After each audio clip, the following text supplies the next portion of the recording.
Oh, come on in. I should have told you to share it too. Yeah, I got you. Yeah, I'm finna share it now. Let people know you in. Hold on.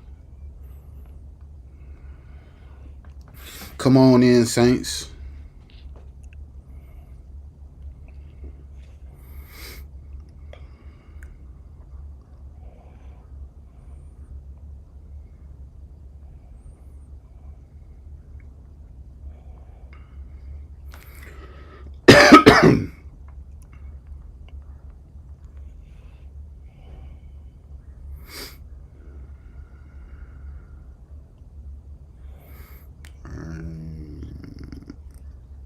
All right, I just y'all come on in the building.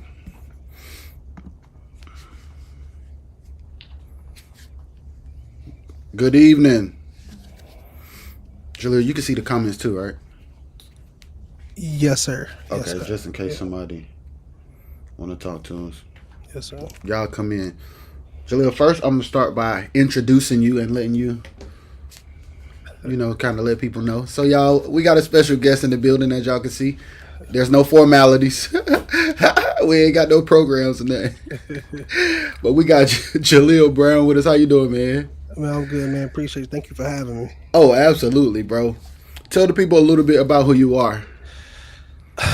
Just real quick. I'm a musician actually. First, Yeah. I've been playing drums since I was about 3. It started in Mm. the church.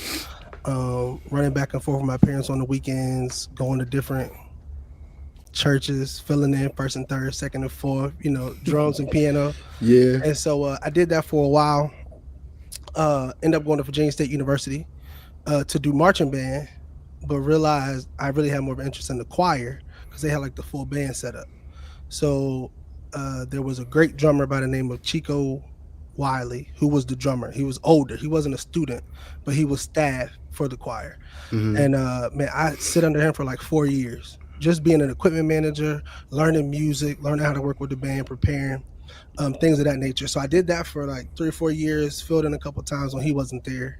Graduated from Virginia State with my degree in business administration. The week after I graduated, I toured for audition for Genuine as the Okay. drummer. So I did that gig for 4 years Let's as the go. drummer. Then on the weekends, we weren't traveling. I was back at home playing for my church. In that time, got kind of into graphics, stage production, kind of understanding how writers work, how advances work, understanding how we were moving on these shows, what made sense, what didn't make sense. Yeah. So I spent some time trying to just learn the music industry, not just Hmm. Quartet, but just how the music industry functioned overall. Because I had a couple artists back at home that I was working with. Um, Came off the road from doing that, kind of got into graphics a little bit. I was like, okay, this is kind of cool. So like, you can do sound a little bit, can do backline, can do graphics, understand music industry.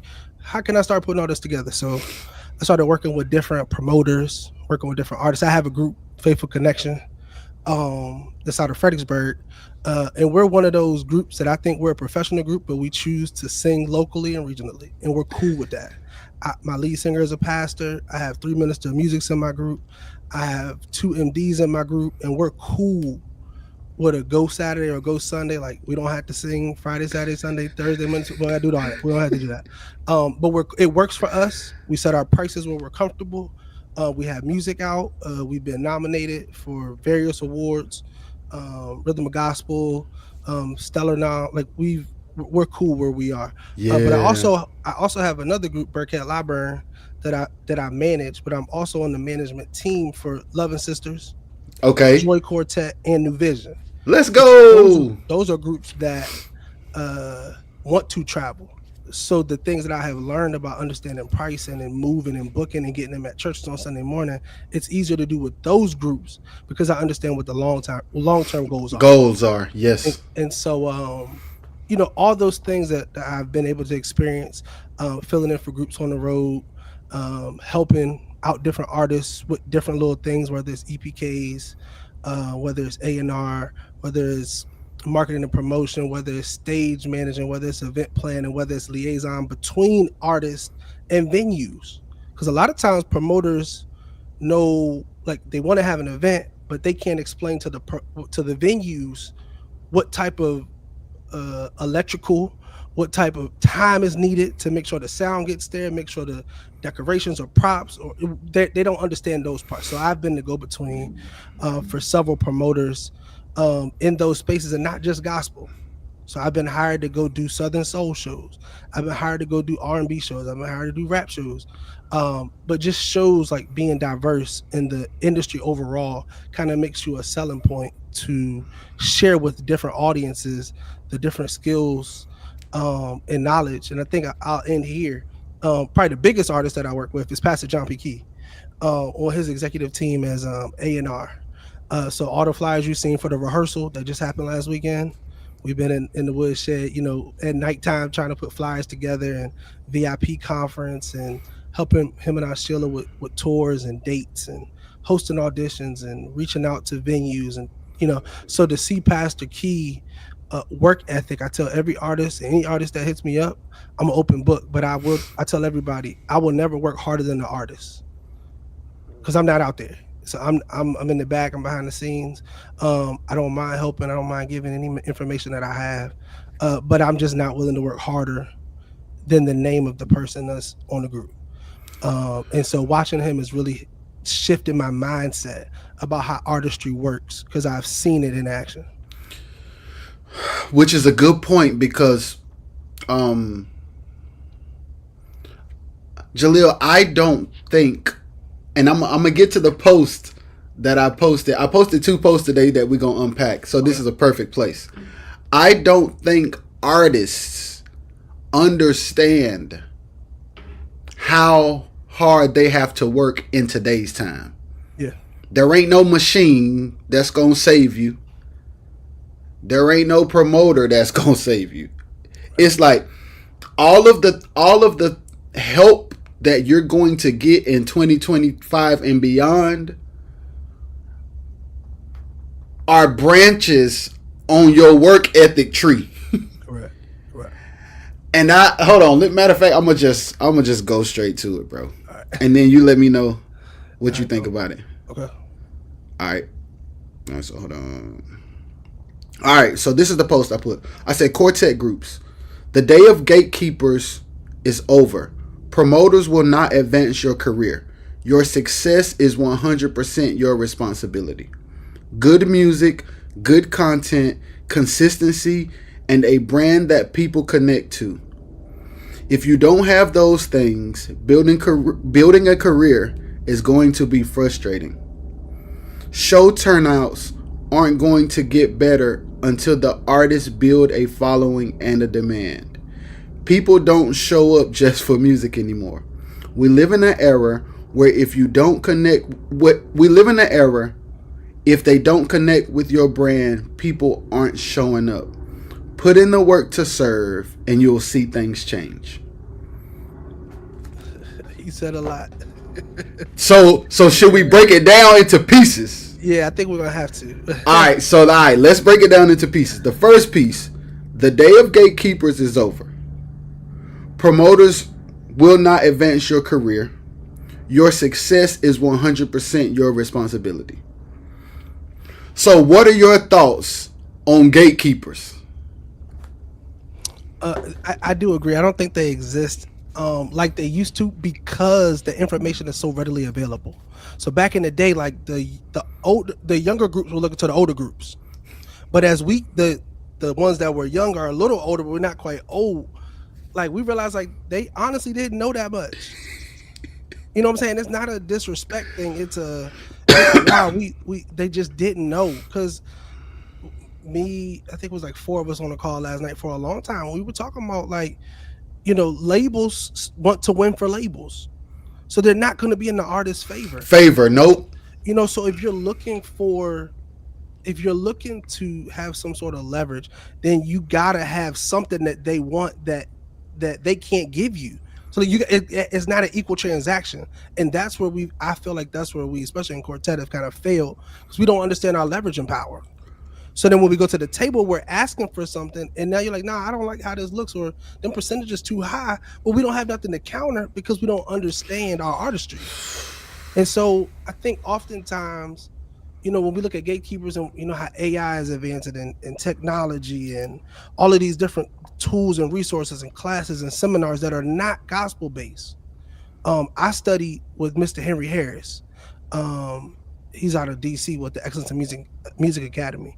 But I also studied with Artist U, which is the clip I sent Mm-hmm. you, that takes you on a whole nother direction to be like, this is way bigger than a couple programs on the weekend. When you want to really start touring and you look at a manager versus a touring manager versus a road manager versus a production manager, like all these people are, so we see all these tours and we want to be where these people are, but we don't have the budget, nor the finances, nor the investments to get on these bigger platforms to move like some of the artists that we think have it easy. But it still ain't easy because you still got to know Mm-hmm. how to move with people, make sure budgets, what's your contingency plans? What happens if the promoter don't got the money? Nobody should go home without anything, but do we have extra funds coming in to help get that? Is our merch straight? And merch don't got to be difficult. What the local group that I'm in, I say local, like we thrive off that stuff, bro. I'm telling you what I know. We ordered polos. I ordered two. We had two. Then where can we get them at? So the next event, I ordered polos. Next event, I brought coffee mugs. Next event, I brought laptop mouse pad. Let's Just go. love your brand, bro. Like, so to the point we went from t-shirts to polos to hoodies to fleece pullovers, and we never kept merchandise for more than 1 week. Yeah, that's Because good. people wanted to get what we were offering because it made them feel like they were connected. So then what happens? They're sending us pictures in the grocery store with our shirts on, and now people are like, "Who's Yeah. that? Oh, that's the group I like, the Quartet. Check them out." And so I'm like, so Yes. the method doesn't have to change.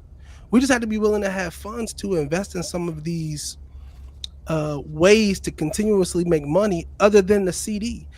I know y'all be laughing sometimes, but my church specifically, they love CDs, yo.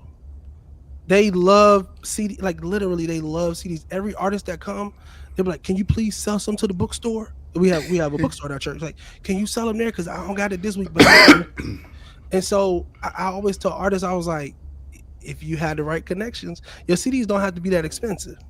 Like, but they can still have the Mm. metadata, they can still be encoded correctly, they can still have the artwork, but they don't have to be expensive. So if you get to a label, they want whatever they want off the top. If you just know how to get them produced yourself, and it only costs you $1.10 for the Yeah, CD, that's you selling real. it for 10, you Yeah, got to keep that's a 90. nice profit. It's little stuff like that sometimes I think we've just seen it happen so negatively for so long that it's kind of hard to believe that it can be done right and it can be done integrally without having to rob Peter to pay Paul to make it in the industry wherever you want to go, like wherever you want to go. So um, that's my answer to the first part. Yeah. Yes, I do think the walls to get are down. All right. So the second part I said promoters. Well, the second part of the first part. Promoters will not advance your career. Your success is 100% your responsibility.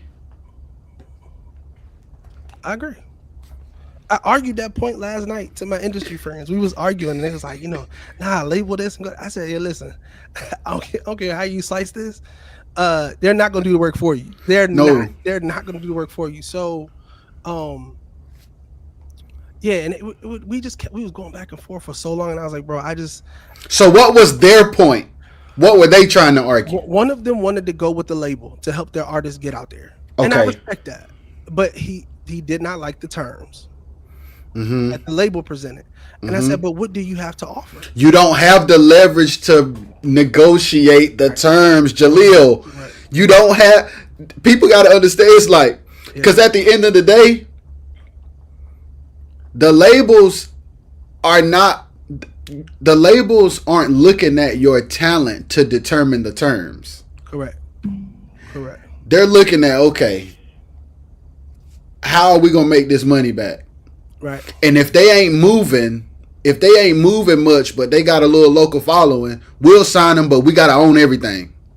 Right. Yep. They gonna take everything. Yeah. They gonna take everything.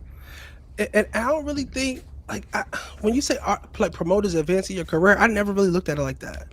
Because in my mind, it's like if I'm only seeing them once or twice a year, that don't help the other 50 weeks that I need to work.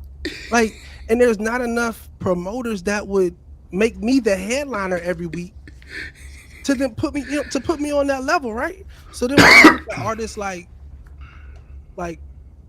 with Doc, for instance, Mm-hmm. when Doc had to take a little break from the road, were the promoters like, okay, that's still the group, or did they be like, hey, now we gonna wait till Doc come back? So what Yeah. happens when you get, or like with Pop Spencer passing, like when the transition between lead singers happened, like it's sort of hard to know if people will still give you the same respect when Mm-hmm. Percy died, and then you had Sonny and Eddie, and just trying to make sure the group still function. Like taking that time to rebuild or to maintain a flow, I would never be able to depend on a promoter to advance my career, knowing that this only gonna happen once, but I don't have enough to get to every state all the time. There's not enough of Yeah. them quality ones that will have a budget like a Jose Fox or a Paul Dorsey or a Jimmy Spivey. Like there's not 50 to 100 of those Of that those, we that's know we can good. get to every single weekend to make 50 weeks happen. So then you have to build those relationships with groups and churches and or up and coming promoters, but that may not have that budget to sustain. Or you get promoters that be like, hey, I want to make sure everybody get a little something. The old school ones gonna say, yo, all the money going to Doc. But the newer ones gonna say, how about we just give everybody $500? No, bro, that's not how this works. So just kind of understanding like that even the level of promotions have changed. You know, um, I've never been to some of those big shows at the Civic Center in, South Carolina or Georgia. I've never been to some of those, but from the pictures, I'm like, man, those days look great. I'm just not sure what we would be able to do to get back to those, knowing that that was like that annual thing, like that was the thing, the Rocky Mount Stadium, the baseball, Willis Pittman and the Volunteers and Slim, like them. I've never been to those, but from watching the YouTube clips, I'm like, yo, these people love those artists.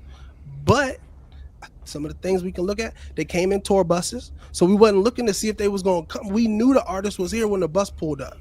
Now all of us driving, some in the van, some in a rental car, some caught a ride with another group that was coming from that direct. Like we don't even carry ourselves as the level of groups that the old groups used to carry themselves as. So when we saw the bus pull up with Doc Face, we knew the highlights was here. You know what I'm saying? When we saw the keynotes bus pull up or the McDonald's, like that group is in town. It's like the anticipation was there before you got in the building because the buses was lined up. Now we, trying to do 2 and 3 gigs in a night. We're gonna jump from this city to that city. It's hard to even know if the groups are gonna show up. And I think it just changes the anticipation level from the ticket buyers. So being somebody who's been on both sides, like my group has had anniversaries and we've brought groups in the area, we've brought groups from out of state, and we've even brought John P. Key. So I get it from different levels of what artists are expecting to get taken care of wise. But I've also been on the other side where I've been to concerts and I've been highly disappointed because the groups that was promised didn't come. So then when we look at the trajectory of the genre of Quartet collectively, like we got to take some of the ownership of that because we have let people down consistently. And I may not have did in North Carolina, but it's going to resemble in Virginia. Some of that residue is going to sprinkle up to Jersey. Some of that's going to hit South Carolina because we're just not sure if groups have the same level of integrity as they had at one time for those who had no other options. We didn't have a lot of minister of musics running in quartet groups in the 80s. This was their livelihood. Now we have guys who are making, $800,000-$900,000 on a Sunday to play keys. I don't think they had those issues back then. And so trying to maintain the quality of the genre, but also making sure that groups are moving integrally. I think those are why we're finding these issues where we can't find a strong balance to get back to where we were at one time, if that makes sense. Absolutely makes sense, bro. And the crazy thing is, a lot of those a lot of those shows, and I told this story before, but a lot of those shows that you mentioned, like the Georgias and the South Carolinas and the different things, the big annual shows, there were times where even with crowds there, the finances weren't always solid, and I didn't understand it. Like my homie Jason, rest in peace, he told me one time, man, we were on a show. We did like a Saturday show and a Sunday show. The Saturday show, it was just us and a few groups in the area at a small church, and I was like, man, this is whack, cause I want to be where the people at. I want to be where the homies at. And he was like, man, today, this is what you want. He was like, tomorrow, he pulled out that flyer. He said, you see all these groups? I'm like, yeah, man, I'm hyped, right, Julie? I'm hyped. He talking about somebody ain't gonna get paid, right? And I'm like, man, what? And I'm just like, I ain't trying to hear what he talking about, to be honest, because I'm young. I'm trying to turn up with the homies. It's a big show. To be show. Dead right. So we're at a point now, like, I keep preaching it. It's like, the packages ain't working. Yeah. It's like if groups don't put in the work to build their own fan bases, these live shows ain't gonna have good turnouts.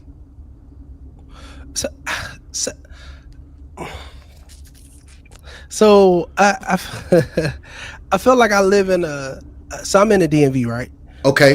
I see a couple of people that's on the DMV from like up this area. And so I think it's 50-50. I think it's half the groups. I think it's half the cities though. Okay.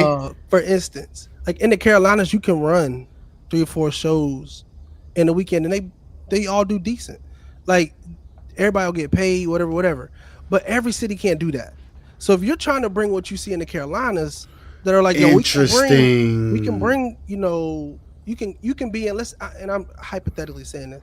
Let's say you got a group that's over in Rocky Mount doing something. You got a nice size show over in Fayetteville, and then maybe you got something over in Charlotte. Mm-hmm. You probably can run all of those and be cool. But you get to a smaller area, like you trying to run one in Alexandria, DC, and Temple Hills, we 20 minutes apart. And so where you got like an hour and some change, I'm saying like some of these artists can draw and be in the same state, but not necessarily the same vicinity. But there's other places we don't have a big enough crowd of people that like the genre to have multiple shows at one time. But I think we see stuff in other cities and be like, oh, and we just try to duplicate it without looking at. Correct. So the groups are saving some of these cities because, like in the DMV, you got like Lauren Hillian's on here. Mm-hmm. I've seen her anniversary with the Singing Angels. Mm-hmm. Nobody else did anything on that day. I see Angela Smith. Nobody else did High Praise Day. Like, so the groups were saving some of these days, not the promoters. These were the that's good anniversaries that we knew. Such and such Sunday go to the Heavenly Son. Such and such Sunday go to Faithful Connection. Like, you were banking on the groups to bring them, and that's the difference. Where like it ain't always the promoters. And then, you know, you have to rely on whatever the group relationship is. You know, I bring you, you bring me, but we can get out of state and we can get into new markets like that way, not just banking on, we looking on every promoter in the city to bring new talent. And so I think that's where maybe the relationships have changed, that the artists and the promoters haven't worked together as close. The promoters are struggling, but they have the dollars, and the groups may not have the relationship, but they have the date. Maybe we need to get together a little bit more intentionally and put those together. Yes, sir. You know, yes, sir. I think it's new ways to look at this, new partnerships that can be formed. You know, as people look at trying to get this level of Quartet back up to where it was. Bro, you just dropped a heavy jewel because I've seen groups like, hey man, I'm gonna come to your city, you come to mine. I've seen that happen, but I think where the frustration comes in for artists is they show up to each other's cities off the strength of just saying yes to each other with no groundwork. Right. I think when I'm paying attention, I'm like, y'all, there's no groundwork to create anticipation. Mm-hmm. So like, what from your experience, what would your advice be to groups when it comes to different markets that they maybe want to tap into but don't know how effectively? Be realistic. If I haven't been somewhere but I want to get there because I know I can do well, I trust myself. I just need an opportunity. You can't ask for what you asking for if they called you to come. Because it's like we got the supply and demand mixed up. You can't charge me a demand price and there's no supply requesting you to be here. You can't charge me those prices. So it's like, be mindful and then work backwards. I was arguing with one of my groups the other day. I said, listen, there is no way y'all should took them 2 dates back to back. It was way too far. And I said, I can't even get you at a Sunday morning service because you gotta sleep. Like literally you would drive there, have to shower somewhere, go to church, go do the show, drive back home. Like that's not even safe. So I was like, yo, we gotta be if it was a good opportunity to get into that city, great. But let's be realistic on how we can help you offset those costs. Because we don't even have enough time to stop midway and do a Sunday morning and then make it the rest of the day. And so it's some of those things and learning how to make it work for everybody, like everybody collectively. But I think another thing that we could probably consider is that why are we going?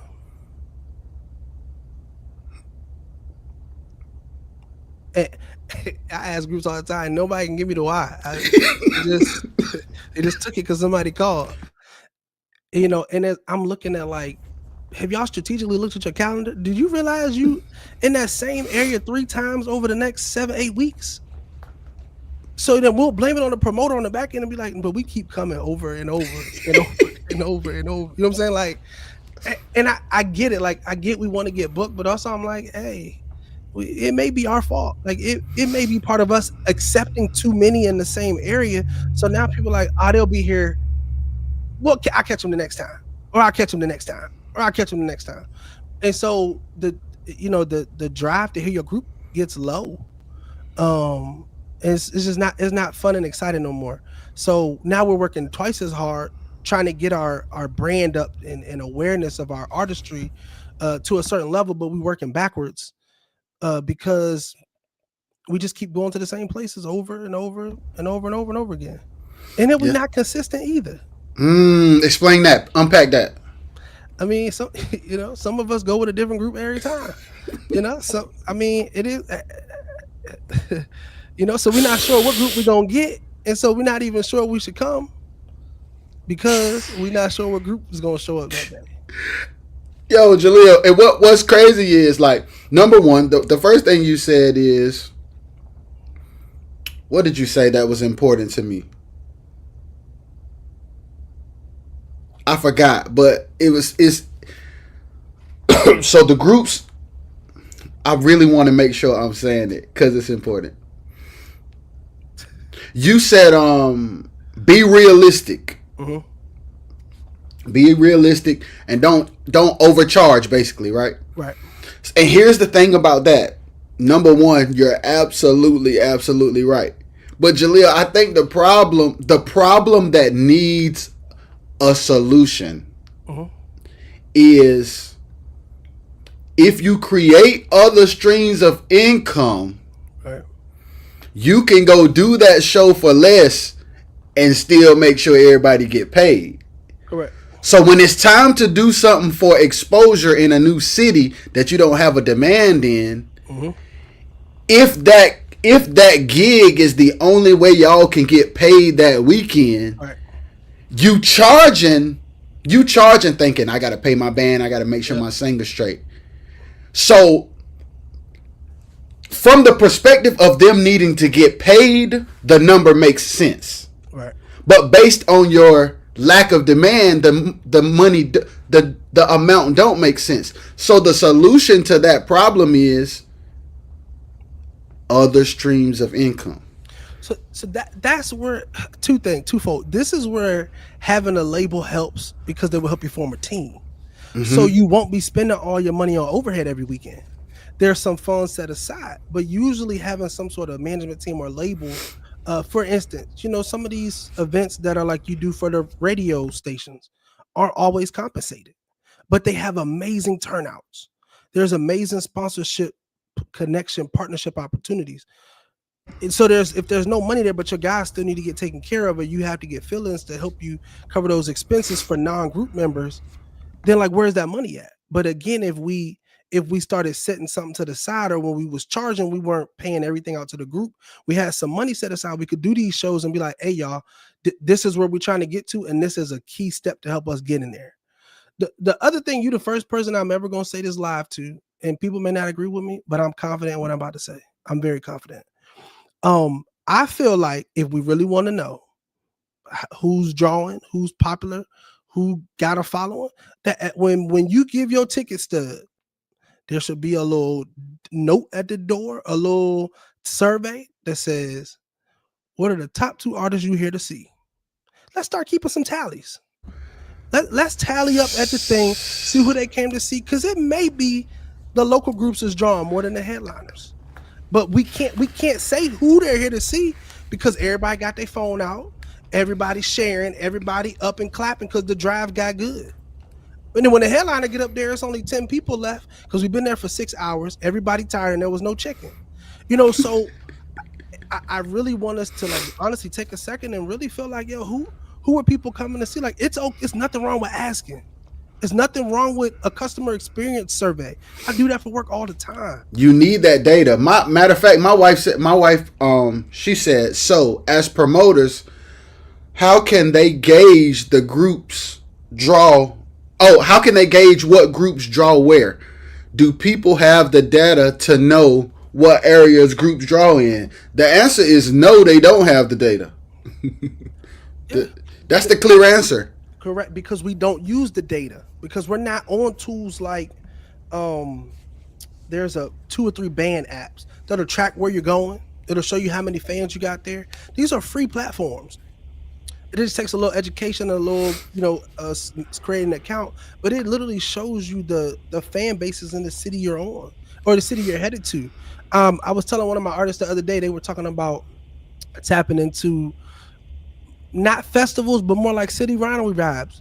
BB King's House of Blues. Yes, And so I was talking to yes. them. We used let me say this, in my musician fill-in times where I filled in for the Soul Messengers, Maurice Yancey, Swanee's, Bree Holly, Let's Jordan, whatever. go. Let's go. And one of the times Soul Messengers called me, we flew down to New Orleans and did House of Blues. Amazing opportunity. It was a Sunday morning, and they treated us when I tell you amazing, yo. And we maybe had to do an hour set, Sunday brunch, and I mean they had Bourbon Street, all you could eat. I mean it was amazing.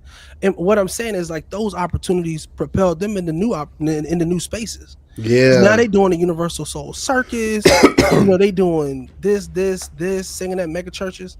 And so I often tell people like sometimes it's those 1 or 2 investments that'll Mm-hmm. really help set your group up for long-term success. But it just takes the commitment of the group collectively to say, yo, I'm willing to do this. I'm willing to make this thing happen. And so yeah, that House of Blues was the House of Blues was super dope. That was super dope. And I think it's. I'm telling people to share this live. Hold on, Yeah. y'all share it, yo, because this is good. People need to hear this. It's super I mean, super well, important. I mean, while you sharing that, I just see 2 names pop up, and I work with them personally. Reggie Reggie, that's my and dog. Thomas Alexander. He's the guy behind the Virginia Airs, and Yeah. and a lot of the connections that I got from the Stellar Awards was Uh from huh. Thomas. He was like, yo, just come meet me, call you when you get here. I would Mm-hmm. call him. Virginia Airs was on tour already in Vegas. Everybody else trying to just get connected to the Stellar events. He had churches. Hey, this the address. We over here. Like, I'm just like, yo, this is crazy. We left there, went to another event that was in like a lounge or something. I was like, the Virginia is about to sing here. He's like, nah, we just got like a guest appearance. You know what I'm saying? So just to know like the levels, everything ain't a performance. Sometimes Hey, with your yo. face in the building, they'll pay you to be in the building. But I've also sit on the flip side of this when I was filling in with Maurice Yancey and we went to go do Marvin Winans Church on Mother's Day. But they were already going up there to do a Mother's Day concert that night. So just going to Marvin Winans Church that morning made sense. It worked out well. They got called back for a conference. He did Marvin Winans conference 2 nights in a row. So he was out there for 4 days. Then turn around, we go do Donnie McClurkin's Wednesday night prayer service. You know what I'm saying? Like, so the one door opened to another door, and getting into that network of churches open door to be like, yo, I got to get these boys at my church. So even though we went for Winans, all of his other ministry peers and organizational people was like, yo, them boys is tight. Like, they came, they was on time, dressed to the par. Like, whatever they wanted us to do, did the sound checks. They didn't have to worry about where we were. They fed us afterwards. So just sitting in these different rooms while helping other groups on the road just shows you a whole nother level of some of the things that a lot of these artists will never experience. Absolutely. Never, Absolutely. ever experience. Absolutely. So, and I think to your point, I think groups should kind of sit down and map out what's possible and what they want to see happen. Because like you said, like with the group that you're a part of, like being around the house is cool. Mm-hmm. So for some groups, if I can buy a bologna sandwich and bust a house, that's all I need. Yeah. And if that's you, that's cool. But if you like, okay, I want a sustainable career with the goal to make this full time, and I want to be able to make sure that my business is so tight that all of my guys or girls are taken care of on a consistent basis and they can earn a livable wage. Right.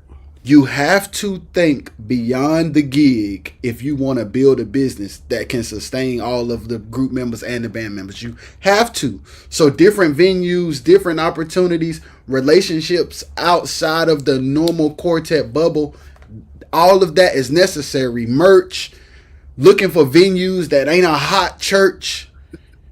Yeah. That's all important. Facts. That's all important. So we have to like, what you doing it for? What's the point? What's your aim? And then who you singing to? Because everybody audience ain't the same. That's another thing that I don't think we are intentional about. Like, two groups can be from the same city and serve and sing the same genre, so to speak, and are called to serve two different sets of people. Do you know who your people are? Do you know the age of these people? Yep. Is it more men or more women? Right. Do you know what region they live in? Okay. So Reggie said, honestly, no one has the mindset in Quartet right now. Mickens, them are definitely on it though. But they have an engine behind them. You just talked about that the other day. Yeah. Like, again, if you get a group that's willing to invest or have somebody that'll work a partnership, you can do that. But most groups want 100% control of everything. So it's like you can't have both. You can't have the control and want the next level perks that come with partnership. Absolutely. And you have to, the thing is, groups have to be able to let their guards down and trust people. Because people know more than you know. Like, if all you know how to do is show up and sing, just show up and sing. And put somebody in place that can put you in new places to sing. Right. Okay, so now my wife said there are actually a lot of people who have the mind, but they're either afraid of what is to come. Oh, she might have missed something. Oh, but they're either afraid of what it comes with. So understand, like, if you want a Teams. management company that can build you a team, that's one thing. But if you need a label to help you get your project out, then that's another journey. If you need a, a publicist that needs to just get your brand, that's another thing. So I don't think there's one size that fits all for every group. Because if you ask me, the only thing I would hire is a publicist. I wouldn't hire a manager because I feel like I can do that. But I also wouldn't get with a label because I'm not interested in having to do the legwork to travel across the country to get my music out and go to these radio stations. So Yeah. like understanding what your objective is will help you. I think somebody like the Mickens who've been out there for a long time as the highway travelers, like you said, they rebranded. Yo, we need to let everybody know that the Mickens are the new thing. Like Yeah. this new thing, we got to get behind this. So it works for them to fly across the country and do Cali and New Jersey and something like it, that works for them because they're reestablishing a brand that for Yes. years we knew as the dad and the rest of the family. Now Yep. it's not necessarily like that, but it doesn't take away what the highway travelers did. It just enhances that this is the Mickens. A new style, a new look, a new photo vibe, a more urban look versus the suited up. But there's nothing wrong with that. But I'm saying for them, you can see where they've put in the work, and even the sound is evolving. It still has that South Carolina sound, but this is a polished, produced sound that they've got. But you can tell everybody is in. Even little stuff that people won't notice, like how they position themselves on stage. Little stuff that people don't. It don't matter. Yes, it do because It, they do it every time they go out. Like so, you'll see Allen and the Legends, the same thing. Like when you look at their tour schedule, you be like, yo, they are killing this. Like but you can see the work they're putting in and the consistency they bring to the table. And so I think some of us groups suffer because we're not consistent. mm-hmm. Others of us that just keep running into bad promoters and lack of situations. Yeah, and that's so that I'm at the point now where like, so, and you tell me what you think about this. Oh, that leads me to my other house. Hold on, let me just pull it up because what your response to it was good. So I said, free game for promoters. Packages are drawing less and less by the day. Here are the two biggest reasons why. The first reason, there is very little promotion in the spaces and places that the majority of people exist. Young people ain't looking at a flyer on the wall at the barbershop. They have their faces in their phones, so they ain't gonna see the flyer. Radio is still a thing, but advertising events on the radio isn't as effective as it once was. Content and ads have to be a part of the promotion strategy to get people's attention. Yeah. I have a lot about that one.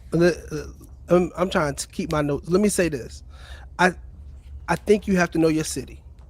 I'll say this, and I was hired by both promoters, and when I go to that city, I work for them every show.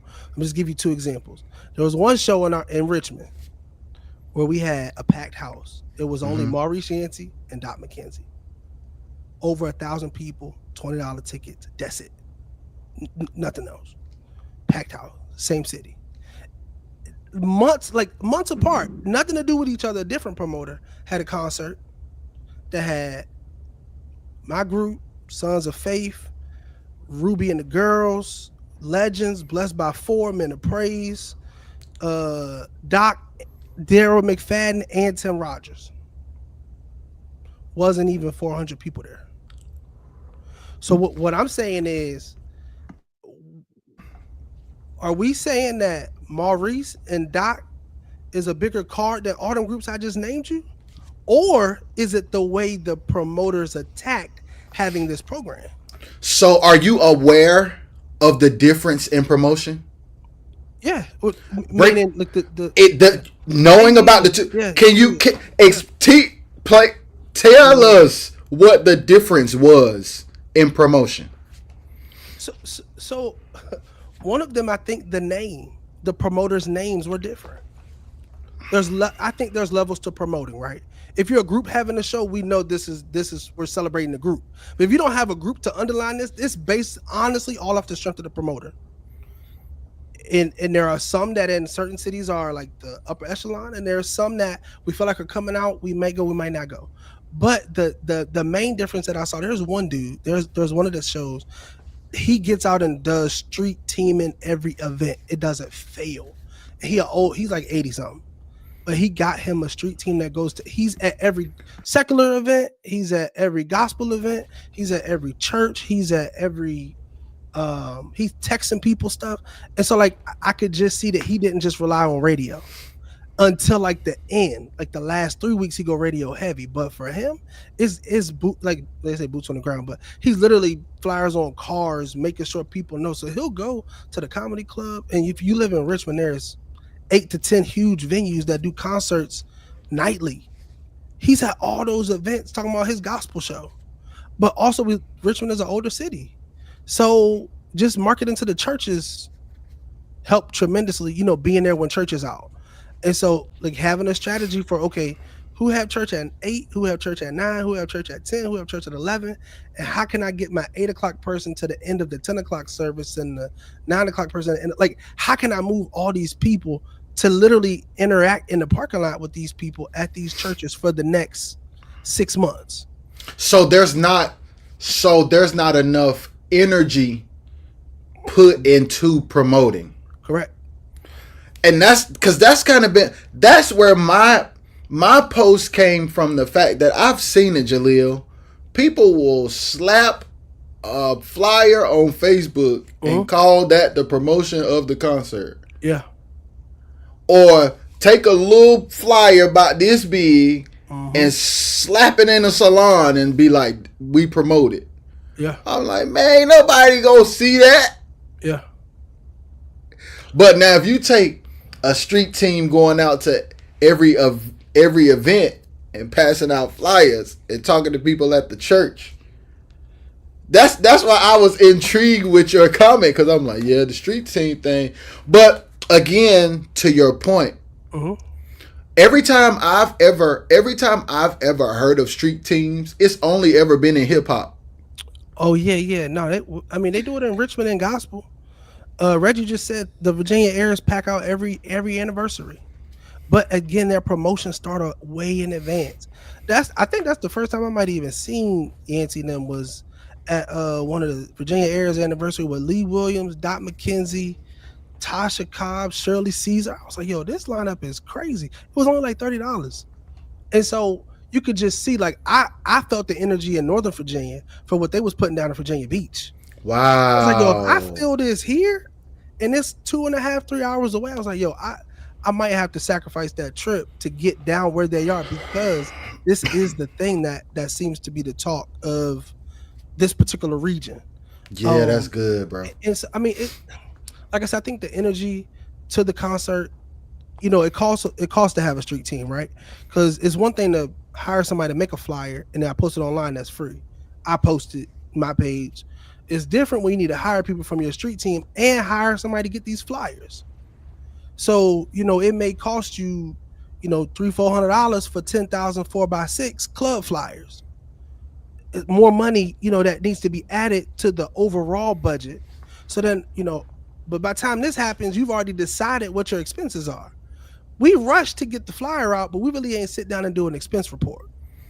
So we didn't understand how to leverage my overall budget is 18,000.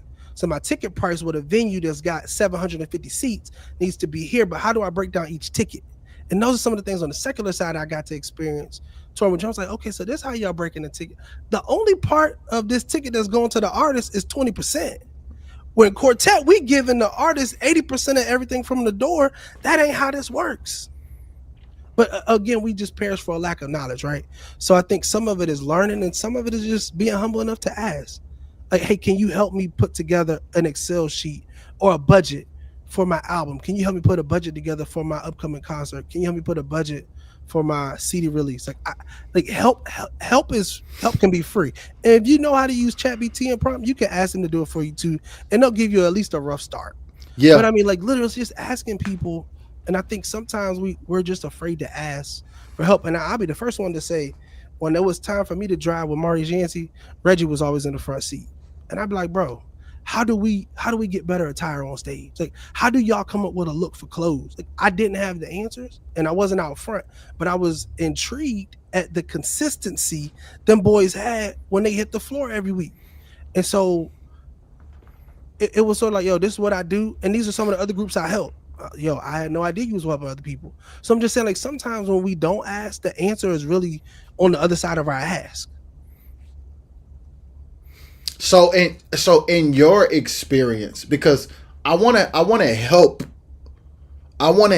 groups get to the place where they have the courage to ask. Mm-hmm. So in your experience, and y'all in the comments tell me too, if y'all know, what keeps artists from asking for help?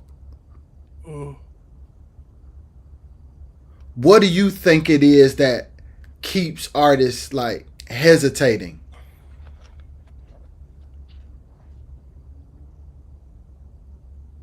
So Jaleel, you let me know, and I'm gonna look in the comments. I was waiting for the comments to say something. I don't have a problem with asking. Like, everything that I've learned, I've asked somebody for. And so it's James Pringle said pride. Okay. Yeah. Uncle Tyrone said trust. My wife said pride. Fear. This is good. And it's like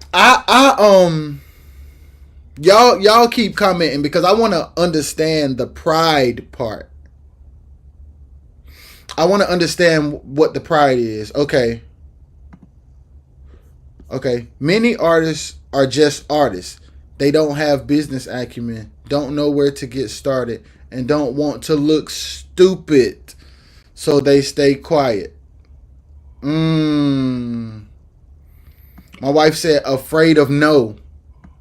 So in other words, I don't know what to do, but I'll just do what's safe, even if it's not progressive. Mm-hmm. So I'll just keep barely making the little bit of money because I know it'll at least be a little bit of money.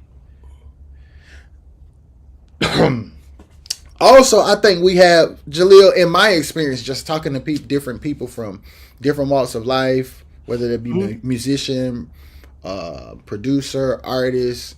It's like, I think I've experienced in conversations, and I've experienced this even within myself as well, with limiting beliefs. Okay. So, certain conversations I'll never be willing to have because they go beyond my belief of what's possible in the first place. Okay. So like I've been in conversations with my little brother where he'll check me, like I'll be telling him something that I think is fire, and he'll be like, "What?" I'm like, "What you talking about? This fire." Right. That bar kind of low, my brother. What? Right. And I'm thinking, I'm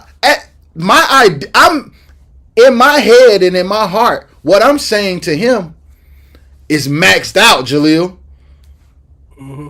So if I be honest, growing up in Quartet and being around Quartet all of my life, even my aspirations have been limited. It's like I have a lot of limiting beliefs, and even my ceiling in my desires and my thinking and my ideas is kind of like low. Gotcha. And it's like I didn't realize that till I was talking to my brother, and he was like, and at first, Jaleel, I was offended. I was talking about, well, what you talking about? This fire. He like, bro, how you? And I'm like, well, I guess you're right. So then when I'm in conversations with other people, they respond to me the same way I responded to my brother. And I said that to say, even if we were to have a conversation with certain groups, I don't know if they see past going up the street, bro. That's why I think mentorship is so important. I think mentorship and having somebody that truly gets it, that can take you to some. You may not be gigging, but can I at least go with y'all? Can I go with you to a Spirit Fest, or can I go with you to a Waves of Praise, or can I go with you to a WIDU to even see what bigger rooms look like? So some of us wouldn't even make it on bigger stages, let alone perform well. We just wouldn't know how to act in the room because there's a lot of pressure that's happening at one time. And so that's why I'm glad that I was able to shadow and understudy for years prior to traveling with Genuine, because it just sort of prepared me to know, okay, this is what you're looking for on the road. Okay, this happens. Okay, you got to be always 5 steps ahead of everything. So I think sometimes we don't even make the right connections just to shadow, just to see what it's like, whether it be a manager to a manager, or a musician to a musician, or hey y'all, I ain't looking to get nothing, but y'all mind if I go this weekend? Now you become actually an asset because you might can drive. Yeah. Okay, I think that this may work. You know what I'm saying? Where really I just want to be a part. But I'm gonna show up. I'm gonna be consistent, and at least learning. Like me and Thomas talk all the time, which from the Virginia Airs Alexander. So that's went from talking to business relationships to questions about the music industry, where I feel like I should be asking him, and he'd be like, "No, I want to know. I want to hear your brain. Like I want to pick your brain." So it just not being afraid to ask. Like literally, people are waiting for your answers both ways. Like to hear what you got to say, but to also just bounce ideas. And once you get those relationships, he's brought me to his city for different things for his church. You know what I'm saying? So sometimes I think if we could just put the pride to the side, and just really share with people we trust, because I saw trust was one of those things on the list. Like finding people that we know have our best interests at heart. But trust only makes a difference when you don't know the industry. They're books for free. If you know the industry, they can't get over on you. But a lot of us won't sit down and read for a little bit. And Just to get comfortable to know that you can't pull one over on me because I know this. yeah, and that's kind of where my mind has been. It's kind of like when you look at the landscape, it's like, is there a hunger to do more than what's been done? Mm-hmm. And of course, you have enough experience to know that the answer is yes for some, and the answer is no for others. The answer is, I don't know, maybe. Mm-hmm. If I just knew what it may look like, then I might be able to. So hold on. Let's go to some of the comments. So Tyrone says, I think it's more trust. If you break it down, so many have been taken advantage of. The better you are in the past, the more you protect yourself because many work to see you not excel. It's weird, but true to some degree. So let's break that down. If you break it down, so many have been taken advantage of. At the end of the day,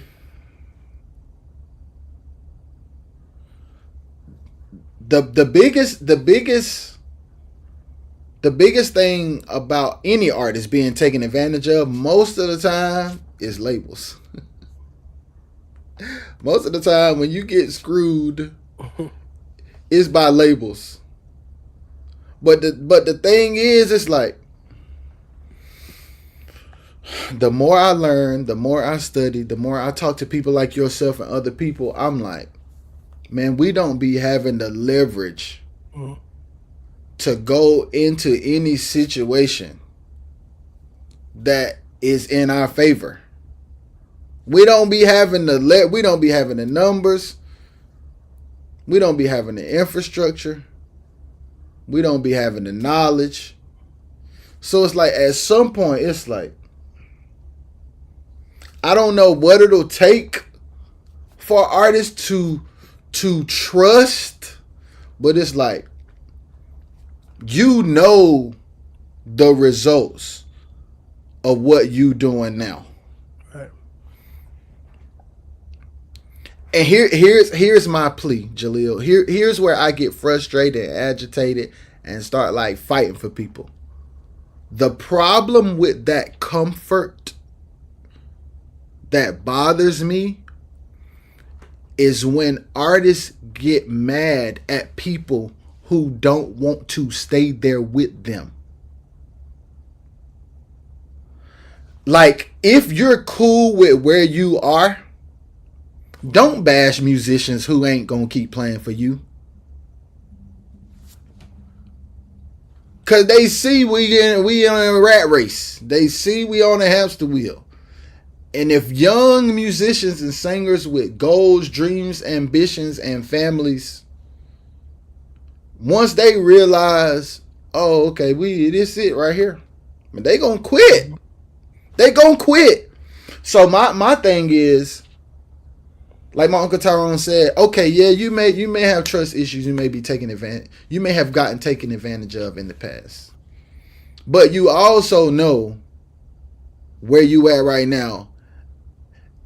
And when you tell the truth, you know the real behind the scenes. So like at some point you gotta say, yo, what's up? What's next? What can we do?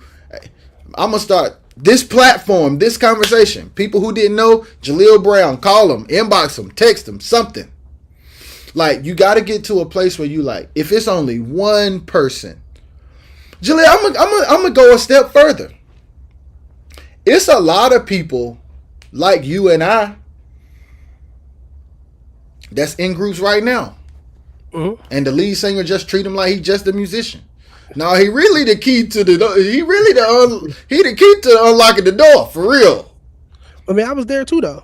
So I mean, I wasn't the manager always. I was just a drummer. Yeah, And then it just got to a point. It was like, yo, we got to figure out something else. Like my lead singer said, yo, I think it need to be Jaleel. When the other guys in the group say, yo, I agree. And then ever since then, we just kind of went to a different space. Not to say it was all because of me, but on the back end, I was willing to be the one to go to these conferences. You know, at the time, I didn't have no responsibilities. I wasn't married, I had no kids. Like, I could go. So I was flying to Nashville. I was going to Lynchburg. I was going to DC. I was signing up for course after course after course. You know, so things have changed. But just to know, like, I was willing to go learn it. So then I knew everything that we did after this had to make sense. yeah. You know, so I think all the reasons that I've said are definitely valid. But again, the artist, if you want to see a change, you got to be willing to do something different. So whether that's a team or a deal, what the deals are so different now. You know, everything isn't the same. And you just have, like I said, identifying where you want to be, how to get there, and what resources and tools are needed to help your artistry advance. Then I think building your team makes sense according to that. But Absolutely. you still got to have a budget at the end of the day, regardless, no matter who you are. Like, you got to have some sort of funds to help make this ship roll to wherever you want to get it to that destination, and then have the funds to sustain that level. Because once you get there, you just can't stop. Like, it still requires you putting in work.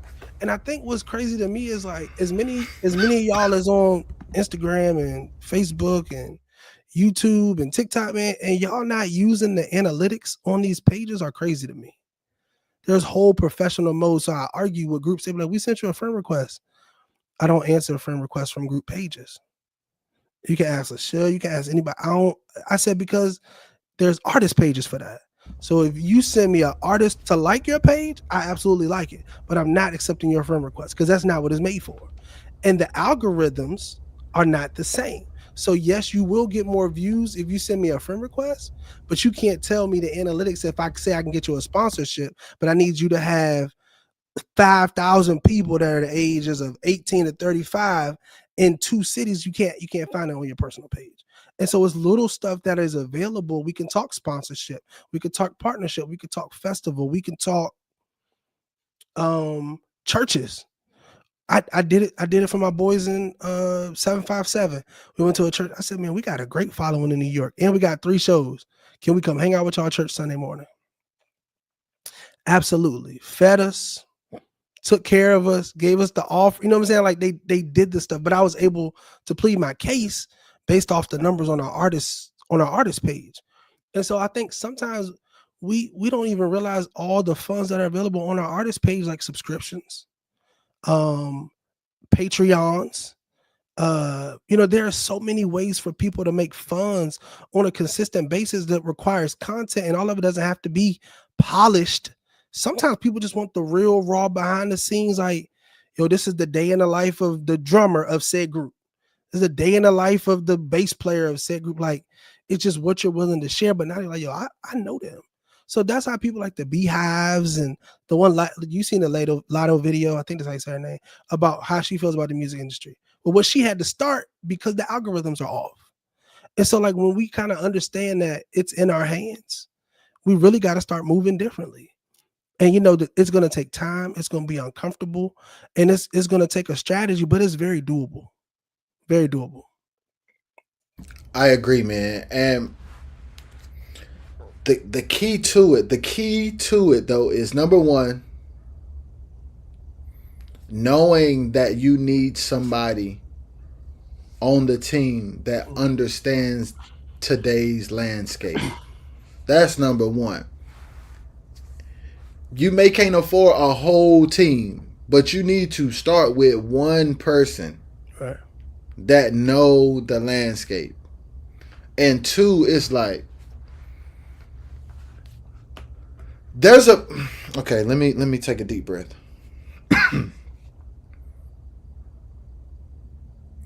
You have Quartet, the genre and the sound, and then you have Quartet, the mentality. And what is starting to happen is the mentality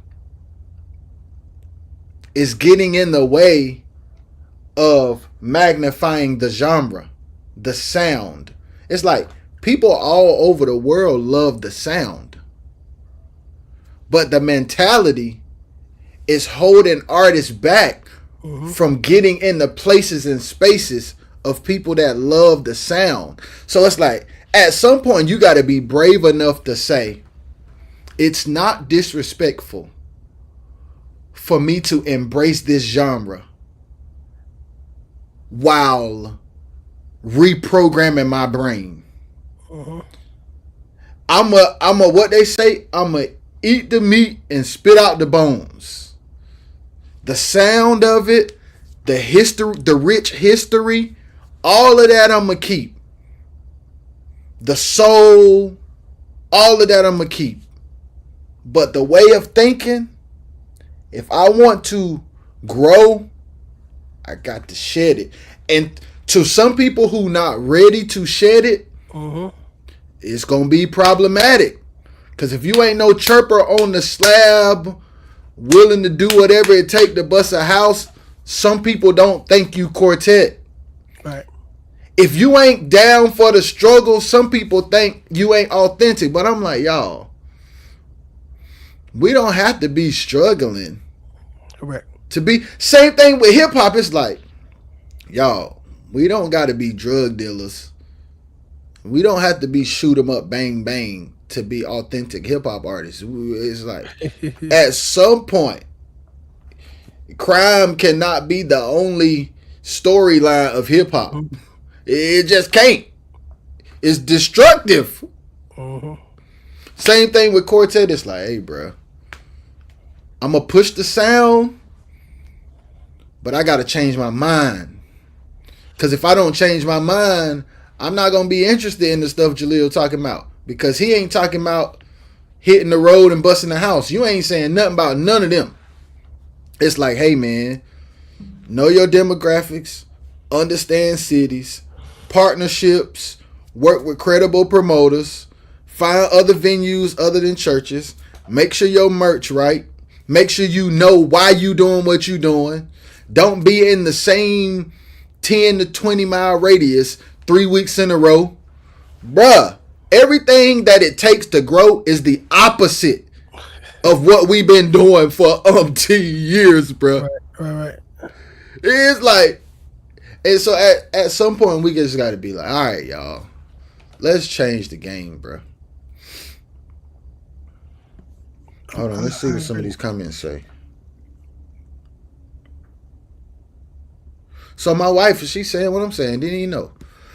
I wish the quartet world would shift their minds and take heed of what's being said. If so, so much would change for the better. Absolutely. My uncle said, I left an artist at his height and at the top of the industry, but it was only because I knew that ceiling wasn't high enough for me. Yeah. Or what I saw for myself. Yeah, he definitely quit. People thought he was crazy too. He quit. Jaleel, I'm talking about Jaleel. If you know, you know. If you don't know, I'll tell you off air. Okay. But boy, they was smoking hot when he quit. I'm talking about they was smoking hot when he quit. At the top, at the tippy top, the hottest group of the genre, they was piping hot, and he was just like, "Hey man, if this it, yeah." And he made a sacrifice where it wasn't like he quit and just start gigging with somebody else. It didn't happen like that. He was kind of like at church doing fill-ins. He met some industry musicians and was doing one-offs and boom, boom, boom, boom, boom. And he kind of like scrapped and scraped. And now it's looking a little different for him, boy. So it's like that fear, that pride. Because here's the thing. Some people said pride. Some people said fear. Some people said trust. But it's all they cousins. Right. They cousins. It's like it's even when you put them three things together, it's all really the same. Yeah. It's like, bruh, you don't believe in yourself enough to break past your experiences and do something you never seen before. And you used to be such a killer that you don't even want to taint the reputation of what you used to be. So you'd rather not try anything new. Because you just rather the glory days be people's memories.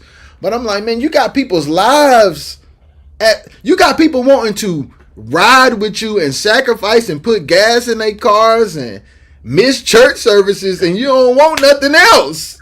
Right. Like, bro, people ain't gonna keep going for that. They just not. Make sure I ain't missing nobody. Bro, anything else you got for us, man? I'll end with this, man. One, thank you again for having me. But I'll say this that I learned from Mr. Kevin James. I'm not sure if you know him, but he's a big player in the industry. Let's go. He said something, and he said it once, and I just never forgot it. On the Let's Talk Gospel calls that Miss Gwen and Lachelle and those will have back in the day. And he said, the method to winning in this game is KLT, know, like, and trust. He said they got to know you. They got to like what you put out and trust that you'll consistently put out stuff they like. And if you can understand that method in your artistry career, and then you can figure out how much money it would take you to get every fan, super fan, to support into that per year. Those are funds that don't have nothing to do with ticket prices. So if you know you got, let's say, 10,000 fans on your page, but you got 2,500 super fans, what can you do to get them to invest $50 a year? 2,500 people invest $50 a year that are super fans to your group.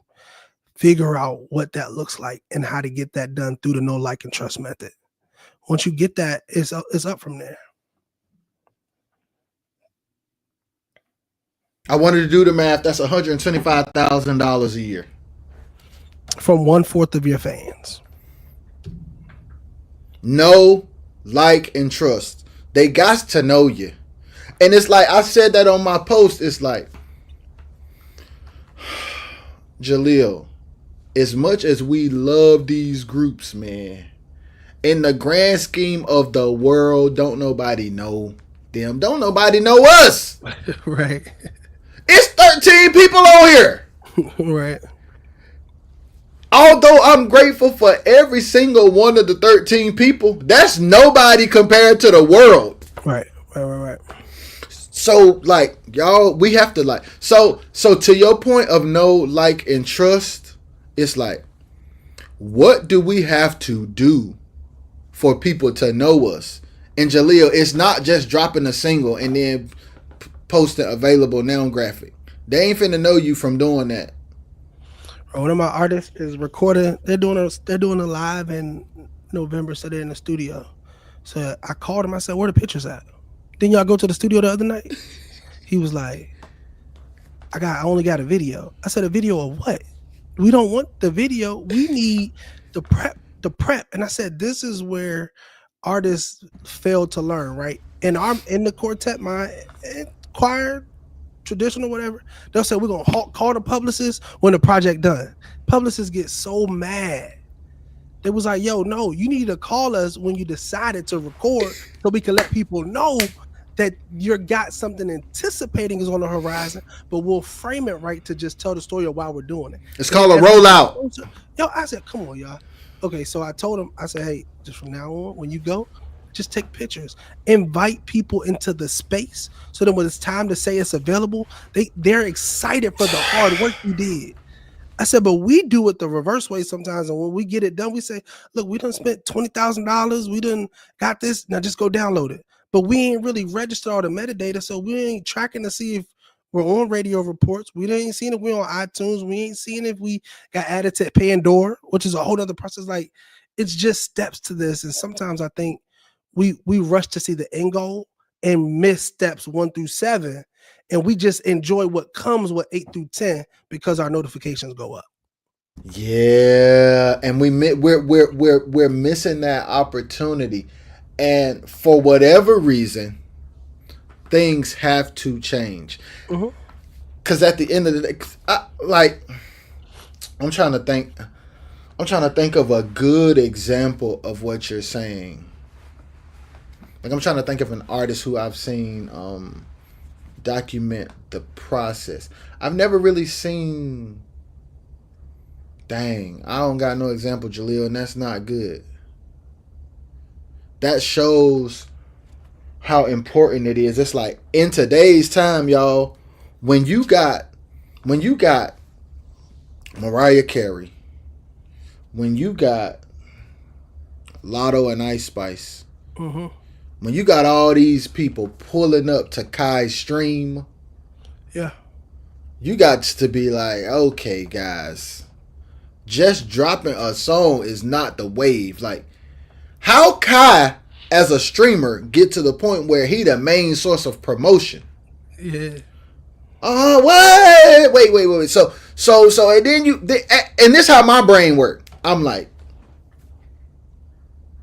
if Kai is the main source of promotion, as an artist, I want to go a step further, where we see like Lotto and them going to Kai's stream. Mm-hmm. If I was an artist, I'm like, how can I be Kai as an artist? Correct.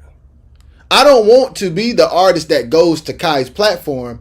I want to go a level deeper and understand what Kai doing. Hold on. If Quartet for Kids was a group. Listen, my Hold on. Every day, so If Quartet and for Kids was a group, I would show y'all something. First of all, let's please, because I need to clip this up later. The crazy thing, Reggie, is right before our eyes, you have given us a blueprint that nobody has tried to duplicate. Here's the... Oh! I thought we was finna get off, Jaleel. First of all, in 2025, Jaleel, you may disagree, so if you do, just let me know. We not dropping enough music. I'd agree. It's like 10 songs. First of all, here's the thing. With the way social media works, it's smarter to split the 10 songs up over the year than to drop it at one time and don't nobody even know it's coming, and then you post it for 2 weeks and that's it. You don't wasted a golden opportunity. Instead of that, let's say you got a 12-song album. You need to put out one. Oh, I'm giving out the gems. You need to put out one song a month with promotion and content around it. Come up with a 30-day strategy for one song.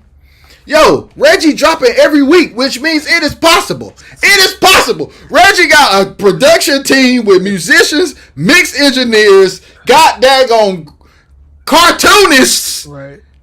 He whooping us. He whooping us. Yo, Reggie, Quartet for Kids.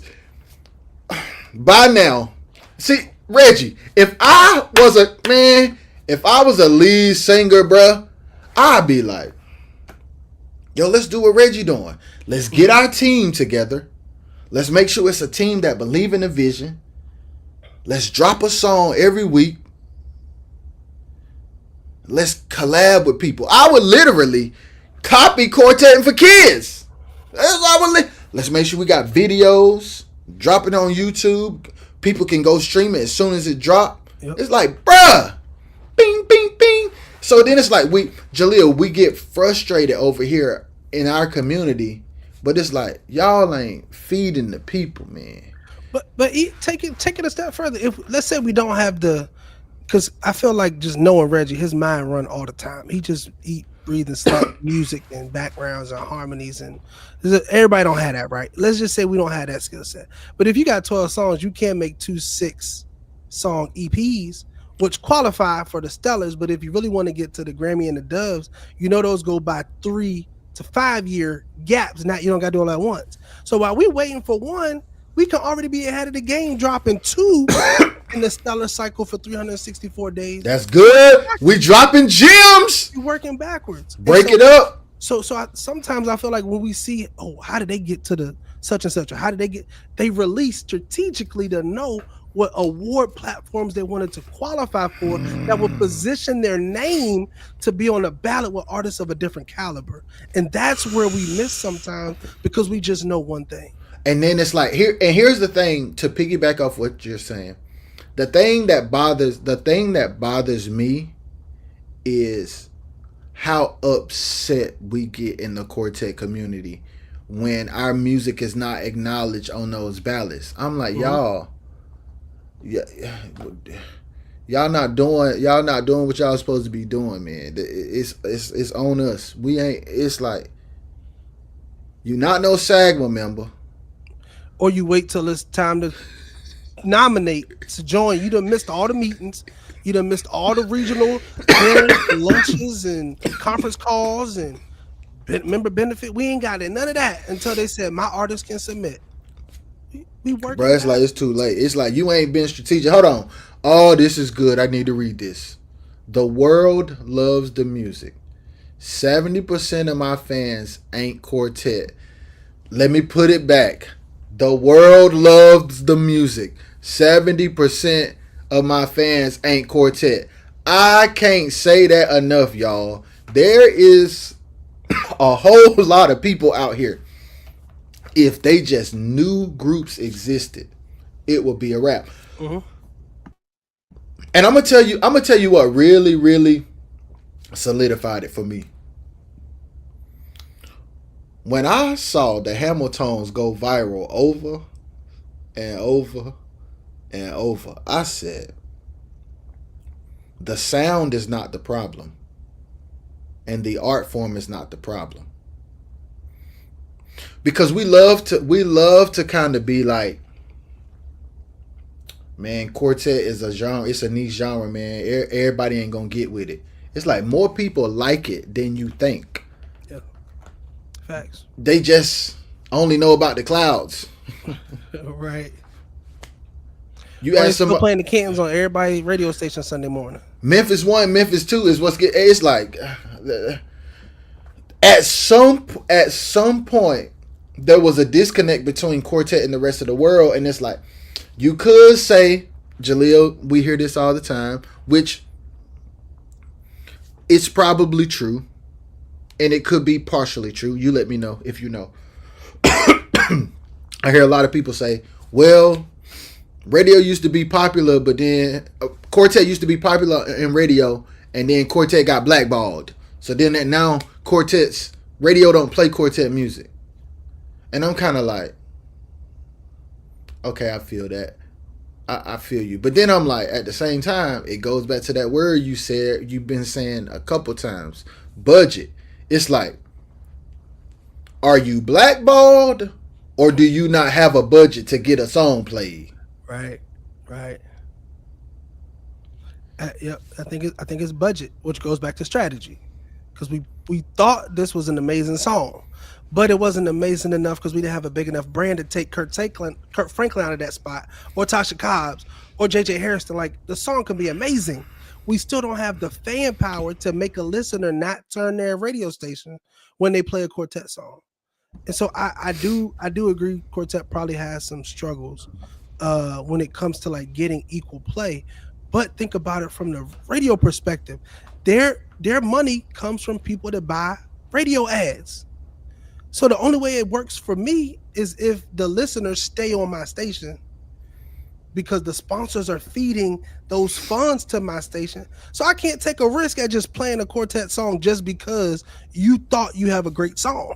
Yes. And now I have to remove somebody from those top 10, top 15, top 20 spots. Yes. And I don't think that works. Reggie mentioned Group Fire. I was just about to put it up. Yeah, they're one of my graphic design clients. And to see the work that they put in on a consistent basis, I think the thing that makes them special, like, and this is not saying just because I work with them, but they like this all the time. The energy y'all see on stage, they get us in church every week, Wednesday and Sunday. So that's not just the, hey, we're just gonna do this on Sundays, but them dudes are different. And I've been telling people for years, I say, yo, Group Fire is the best up and coming Quartet group. And here's the thing, Jaleel. I say here, okay, I'm about to be honest, okay, bro. I say it all the time about the Group Fire, but here's the thing. Here's the bomb I'm about to drop. Mm-hmm. Because they're doing what it takes to grow beyond the Quartet bubble, Quartetters say it ain't Quartet. Yeah. But they know how to play the game. And I think that's where that A&R piece that groups back in the day used to have, where those record labels would spend months developing artists before they came out. They do that. And I feel like they know when to do Quartet, and they know when to do that other thing. You know, and here's they know how to turn it on. Yes, and here's the thing about it, y'all. There's no genre in 2025. Let me make sure I'm saying it right. Yes, there's no mainstream genre in 2025 that has not evolved sonically and with production. And like, for instance, there are some purist country artists that be like, this new music ain't country. Mm-hmm. I'm like, yes, it is. It may have a couple trap drums in it, but the foundation is country. And it's like, at the end of the day, it's like, the Group Fire ain't Quartet. I'm like, all right, here's what I have to say to that. If the Group Fire ain't Quartet, every group of the last 5 years ain't Quartet. If it ain't Dixie Hummingbirds with one guitar player and a bass singer around them, I'm like, y'all can't be saying what ain't. It's like, if you go back far enough, Jaleel, you could argue that about any era of music, because every time it evolves, it's going to get, the sound is going to get further and further away from the origin, but it's the feel. As long as the feel and the foundation is there, it's Quartet. But you can't be like, man, that ain't Quartet. Right. That means Lee Williams. If you go back far enough, you could argue that Lee Williams ain't Quartet.